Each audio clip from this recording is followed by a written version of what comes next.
नमस्कार, एक बार फिर से मैं आप सभी के सामने उपस्थित हूँ बेहद महत्वपूर्ण टॉपिक के साथ। और आज हम बात करने वाले हैं सुप्रीम कोर्ट के ऐतिहासिक फैसले की, जो कि है आपका असम समझौते से जुड़ा हुआ जो 6A आ जाती है आपकी नागरिकता अधिनियम 1955 की जो धारा हमारी 6A है, इसको सुप्रीम कोर्ट ने वैध करार दिया है और उन्होंने बोला है कि इसको किसी भी तरीके से समाप्त नहीं किया जा सकता है और ना ही आपकी जो कट ऑफ डेट है उसको समाप्त किया जा सकता है। हम सभी जानते हैं असम समझौता हुआ था, नागरिकता से संबंधित था, क्योंकि असम में बांग्लादेशी आकर के निवास कर रहे थे।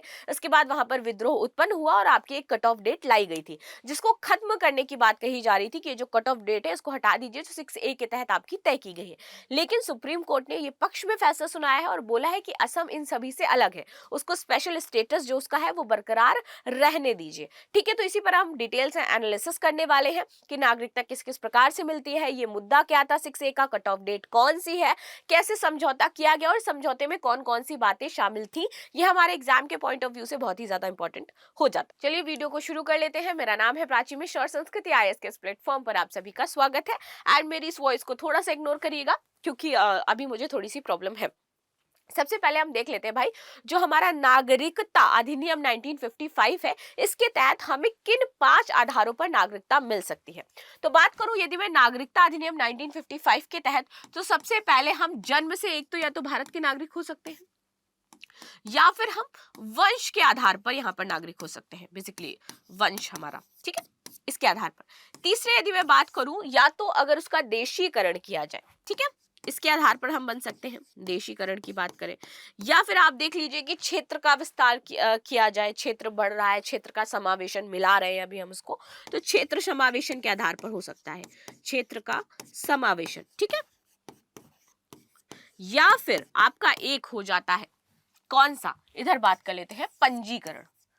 पंजीकरण जो रजिस्ट्रेशन और जिसका मुद्दा अभी यहाँ पर चल रहा है असम में, या तो हम पंजीकरण करवा लें। तो कुछ इस 5 प्रकार से हमें भारत की नागरिकता मिल सकती है। अब जा कैसे सकती है, यदि हम भारत से कंटिन्यू 7 साल से बाहर रह रहे हैं तो हमारी नागरिकता स्वतः चली जाएगी। यदि हम खुद ही अपनी नागरिकता छोड़ना चाहें छोड़ सकते हैं। अगर हमने किसी और देश की नागरिकता ले ली है तो भी स्वतः हमारी नागरिकता चली जाएगी, क्योंकि एकल नागरिकता का प्रावधान है भारत में, ठीक है। या फिर कोई देश विरोधी गतिविधि में एक्टिव हो तो हमारी नागरिकता चली जाएगी, या फिर वो हमारे संविधान का अनादर कर रहा हो तो उसकी नागरिकता चली जाएगी। तो इन बेसिस पर हमारी नागरिकता जा सकती है और इन बेसिस पर हम भारत की नागरिकता ले सकते हैं, ठीक है। तो कुछ इस तरीके से मैंने बताया क्या क्या इसके आधार है। आ जाते हैं हम इसमें, जो न्यूज थी, supreme court upholds constitutional validity of section 6A of citizenship act, ठीक है। तो सुप्रीम कोर्ट की 5 जजों की संविधान पीठ का मतलब ही है कि उसमें आपके 5 जज शामिल होंगे, तभी आपकी संविधान पीठ बनेगी। इसने असम समझौते को आगे बढ़ाने के लिए नागरिकता अधिनियम की धारा जो 6A है, इसको संवैधानिक वैधता बरकरार रखी है।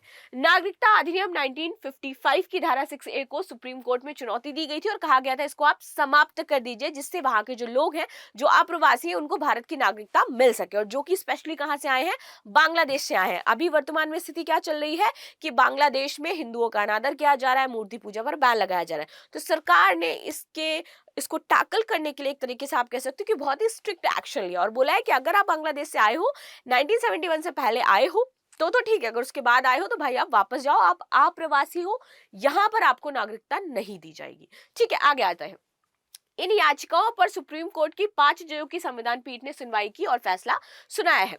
सुप्रीम कोर्ट ने कहा है कि नागरिकता अधिनियम 1955 की धारा 6A की वैधता बरकरार रखी और इसमें फैसला 4-1 से सुनाया गया।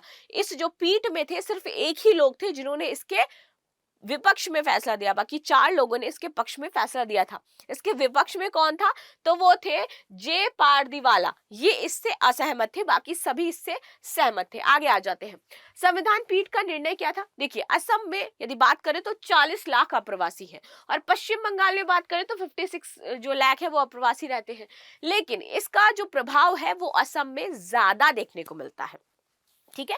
इसीलिए असम को अलग रखने का यहाँ पर निर्णय लिया गया है, यानी कि 6A सिर्फ असम पर लगेगा, ना कि पश्चिम बंगाल पर लगेगा। यहाँ पर नहीं है इस तरीके का कुछ भी कट ऑफ डेट जैसा, लेकिन असम में है कट ऑफ डेट जैसा, और 6A यहाँ पर लागू होगी ही होगी, ठीक है।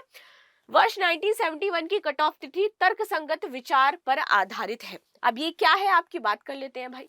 देखिए, नागरिकता अधिनियम 1955 की धारा 6A, इस धारा में ये कहा गया है कि जो लोग 1985 में बांग्लादेश समेत क्षेत्र से 1 जनवरी 1966 या उसके बाद लेकिन 25 मार्च 1971 से पहले असम आए हैं और तब से वे वहां रह रहे हैं, उन्हें भारतीय नागरिकता प्राप्त करने के लिए धारा 18 के तहत अपना रजिस्ट्रेशन करना होगा। ठीक है, इस प्रावधान में असम में बांग्लादेशी प्रवासियों को नागरिकता देने की जो अंतिम तारीख, जिसको हम कट ऑफ डेट कह रहे हैं, वो हमारी 25 मार्च 1971 तय की गई थी। और इसी डेट पर बवाल है और इसी धारा पर बवाल है कि ये जो कट ऑफ डेट है इसको आप आगे बढ़ाओ।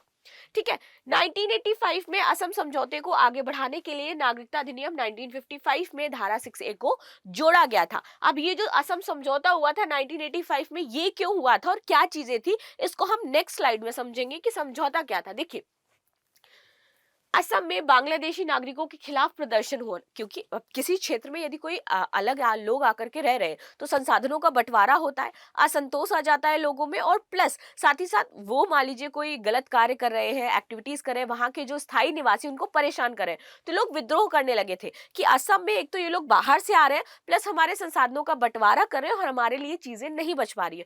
तो असम के लोगों ने इन बांग्लादेशियों के खिलाफ, जो कि अप्रवासी थे, भारत में आके रहने लगे थे, इनके खिलाफ आतंक छेड़ दिया, मतलब कि दंगा छेड़ दिया। ठीक है, तो यहाँ पर असंतोष की स्थिति बन गई थी, इनके खिलाफ प्रदर्शन शुरू हो गए।